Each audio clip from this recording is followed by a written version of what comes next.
जय हिंद। आप लोग का स्वागत है स्पोर्ट्स विथ एजुकेशन अरविंद राय में। और आज यूपी टीजीटी समेत मुख्य 3 समाचार कवर करेंगे। तीनों समाचार शिक्षा जगत से जुड़े हुए हैं और आप लोगों के लिए इंपॉर्टेंट है, तो न्यूज पूरा देखिएगा।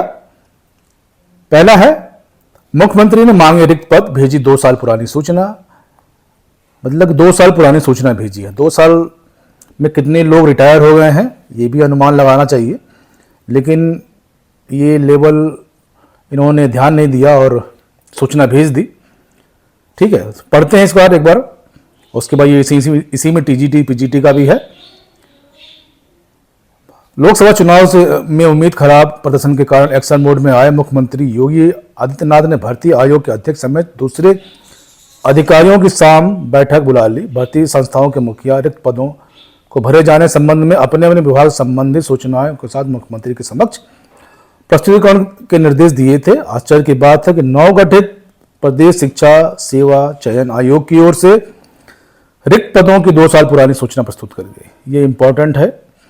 प्रदेश के सहायता प्राप्त महाविद्यालयों में असिस्टेंट प्रोफेसर 1017 पदों पर 2 साल पहले शुरू हुई चयन प्रक्रिया अब तक लंबित है और इसी जानकारी की बैठक में दी गई। उत्तर प्रदेश शिक्षा सेवा आयोग ने असिस्टेंट प्रोफेसर की भर्ती के लिए 31 अगस्त 2022 तक आवेदन लिए थे। ठीक है, इसके लिए करीबन 1 लाख अभ्यर्थियों ने फॉर्म भरा, लेकिन आयोग के गठन में उच्चतर शिक्षा सेवा आयोग में विलय के कारण यह भर्ती प्रक्रिया लिखित परीक्षा नहीं हो सकी। ठीक है, इसी प्रकार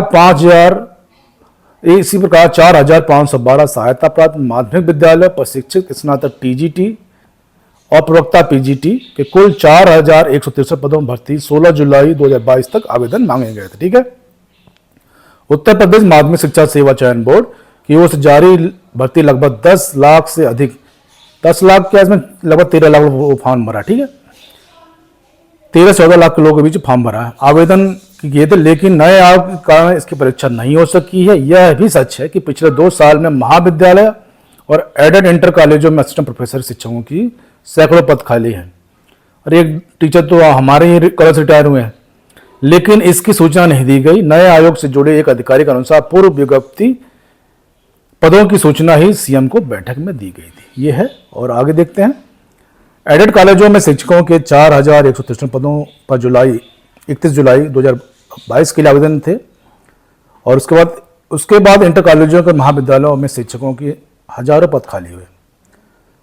अब आगे चलते हैं। नवगठित उत्तर प्रदेश शिक्षा सेवा चयन आयोग के उप सचिव के 4 पदों को प्रतिनिधि से भरे जाने के आवेदन मांगे गए हैं। विशेष सचिव उच्च शिक्षा और नए आयोग के कार्यवाहक सचिव गिरिजेश कुमार त्यागी के अनुसार इच्छुक अभ्यर्थी 21 दिन के अंदर आवेदन कर सकते हैं। अभ्यर्थी निर्धारित प्रारूप पर अपना आवेदन पत्र बायोडाटा सहित जिस पर उप सचिव लिखा हो, विशेष सचिव उच्च शिक्षा अनुभाग लखनऊ के नाम से पंजीकृत डाक से भेजना होगा। ठीक है, उप सचिव नियुक्ति के दिनांक 3 वर्ष की अवधि तक के लिए पद धारण करेगा। आवेदन पत्र प्रारूप www.uphed.government.in पर उपलब्ध है।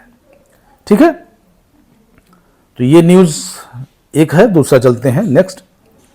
ये भी फर्जी शिक्षक भर्ती प्रकरण, अभ्यर्थी तलाशने वाले पिता पुत्र की गिरफ्तारी पर एसआईटी ने पिता पुत्र को वाराणसी से, बेटे को महाराजगंज से पकड़ा। ठीक है, और इसका देखते हैं। शिक्षक भर्ती घोटाले में फरार चल रहे अंतर जनपदीय गैंग के मास्टरमाइंड पिता पुत्र को एसआईटी ने वाराणसी और महाराजगंज से गिरफ्तार कर लिया। पिता हरेंद्र पांडे चित्रकूट इंटर कॉलेज वाराणसी में गणित के शिक्षक था।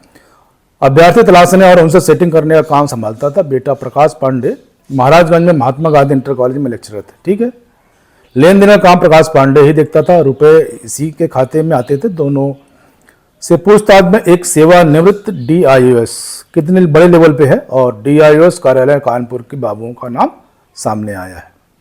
पुलिस ने आरोपी पिता पुत्र को कोर्ट में पेश कर जेल भेज दिया है।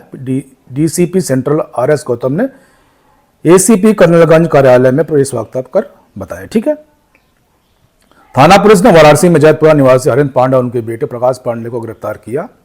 हरेंद्र पांडे और उसके पिता जेल भेजे गए लालजी के बीच 30 साल से संबंध है। लालजी माध्यमिक शिक्षा सेवा बोर्ड में बाबू था। ये देख लीजिए कितने बड़े लेवल पे है। हरेंद्र काम बोर्ड में पढ़ता था और इसी वजह से दोनों में संपर्क में आ गए थे। पहले जेल भेजे गए मिर्जापुर निदेशक के दिनेश कुमार पांडे और अभिनव त्रिपाठी डीआईओ से संबंधित काम देखते थे। हरेन अभ्यर्थी तलाशने और फिर उसे नियुक्ति कराने में सेटिंग करता था। साथ ही प्रकाश बेटे के खाते में रुपया जमा करता था। इसके बाद प्रकाश पूरा लेन देन संभालता था। तो इस लेवल पे भी धांधली चल रही है। फिर आगे चलते हैं, जो आयोग लेवल पे है उस पर देखते हैं। 18,000 से अधिक कापियों की जांच के सामने आया अदला बदली का सच।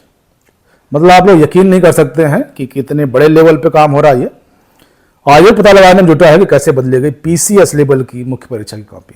ये देख लीजिए, जो बच्चे मेहनत कर रहे हैं उनका क्या होगा। पीसीएस जे की मुख्य परीक्षा में आयोजन में 1 साल बीत चुके, लेकिन यह अब पूरी तरह से सवालों घेरे में। एक अभ्यर्थी की उत्तर पुस्तिका में हैंड राइटिंग मैच नहीं करने और कुछ पेज फाड़ने के आरोप का मामला कोर्ट में जाने के बाद उत्तर प्रदेश लोक सेवा आयोग यूपीएससी ने मुख्य परीक्षा की सभी कापियों को जांच शुरू कर दी। जांच पूरी होने के बाद कापियों को अदला बदली का सच सामने आया। कितना बड़ा फॉल्ट है, देख लीजिए।